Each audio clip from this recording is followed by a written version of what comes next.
Hi, Jay Carper here from American Torah, and today I'm reading from Matthew chapter 15, verses 32 to the end of the chapter, which is verse 39.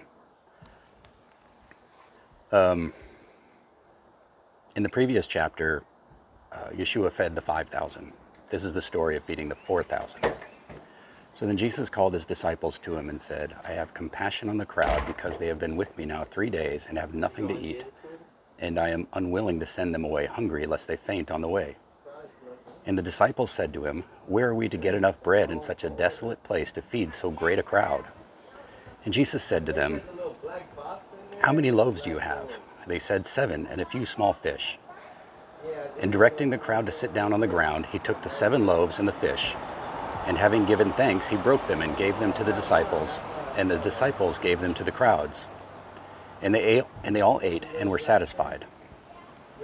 And they took up 7 baskets full of the broken pieces left over.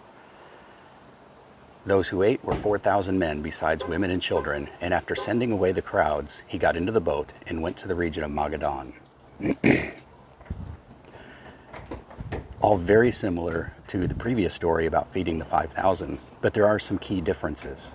And this story provides a lot more specific details that can tell you that there's something more significant than just feeding people. I mean, this is a great miracle, but the way the miracle happens is significant, and every element has a much deeper prophetic significance.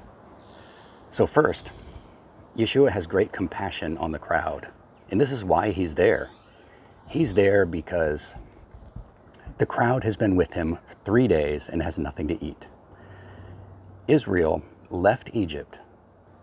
They went 3 days to the Red Sea, and they came out again. This is a symbol of death and resurrection. 3 is always well, not always, but usually a metaphor. So, it's pointing to some lesson about death and resurrection.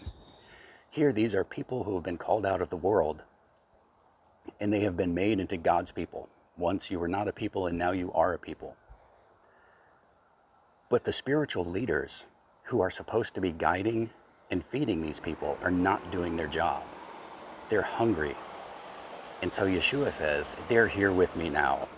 These are the people who are going to die and resurrect with me. These are the people who are being born again. And I need to feed them. So one thing you can take away from this right away is that once God has called you, once you have dedicated your life to God, God is not going to leave you unprovisioned. He is going to take care of the needs that are necessary to accomplish his will in the kingdom. That doesn't mean you'll always be comfortable or wealthy or have everything you want. It means that God will give you what he needs you to have for your spiritual health, for your life in the kingdom. Next, they're in a desolate place. And this is the place where it's the kingdom of Satan. Our enemy rules this world, but that's where we're at right now. That is where the kingdom is.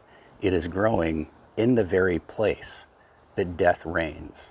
Yeshua is bringing life to this world, but he has to bring it through us, and he brings us to life in the middle of desolation. They have 7 loaves and 2 small fishes. 7 is the number of completion and perfection.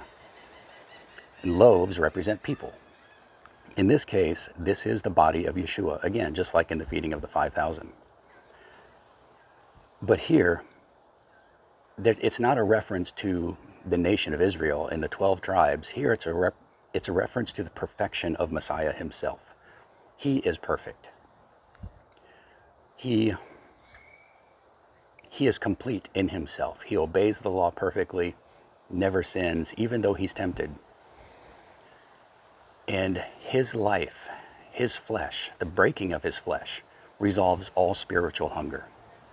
Through him, we receive everything we need. And then there are the few small fish. The number here isn't important.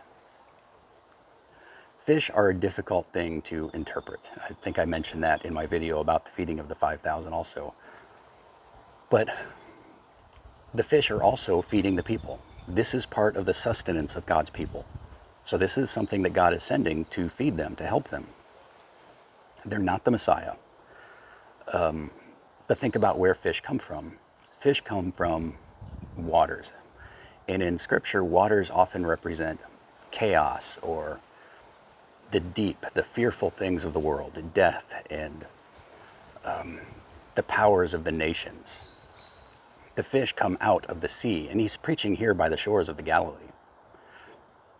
So these fish are things that have come out of the nations, but they are broken for the sake of the people. These are martyrs. This is Peter and Paul and John. These are the people that God sends to bring his word to all of his people, to teach them and to make disciples of all men. But in so doing, they give up their own lives. They are broken for the sake of the kingdom. And it's not just that they are broken for the sake of the kingdom, but they are broken by Yeshua. Even though it appears that the world is persecuting them, God has put them into these places. The King has put them into the places where they're going to be martyred for the sake of the people of the kingdom. Because through their deaths, through their witness, through their example, the kingdom grows. More people are saved because a few people gave their lives. Yeshua himself, he breaks the bread. Yeshua gave his life willingly, even though the Sanhedrin and the Roman governor and the Roman soldiers were the instruments of his death. No one could have taken it from him if he didn't want that to happen. He gave his life for the people. But then he takes this and he gives it to the disciples who hand it out to the people. Yeshua's job was to get the ball rolling by establishing the 12 disciples and the 70 around them and the larger group of disciples that surrounded them. It's our job. Those disciples are then supposed to go out and make disciples of other men. Yeshua grows the kingdom by giving himself to his disciples, who then take him and give him to the greater world, to make disciples of their own by giving them Yeshua and the examples of the martyrs. And then there are 7 baskets of broken pieces taken up. Even though Yeshua gave his life, he is resurrected. And there are other resurrections in Scripture, but all of those people die again. Those aren't permanent. Yeshua is the firstborn of the resurrection because even though he was broken and died, he rose again in a glorified body and will never die again. And this is the reason that we can believe that there is a resurrection for us. He has power over death. Because he was broken and gathered back up again, we will be too. Nothing is lost by death for those who believe in him. And finally, there were 4,000 people, 4,000 men, in addition to their women and children, their families. The number 4, if you think of the 4th day of creation, that's the day that the lights were put in the heavens to govern the seasons of the earth. We are supposed to be the light of the world. Through us, God will govern his kingdom. Through the martyrs, through the people who are killed by the Antichrist and the beast and the false prophet, God will rule the world. Messiah will rule the world through them. But in the meantime, we are still lights of the world. We channel God's light into this world. And that's part of that process of making disciples. Yeshua gave himself to the 12, who then gave him to the 4,000, who are then shining his light out into the whole rest of the world to make disciples of all men, so that anyone who would believe in Yeshua has that promise of being resurrected like him. So this is Jake Harper from American Torah. Be blessed and be a light to the world.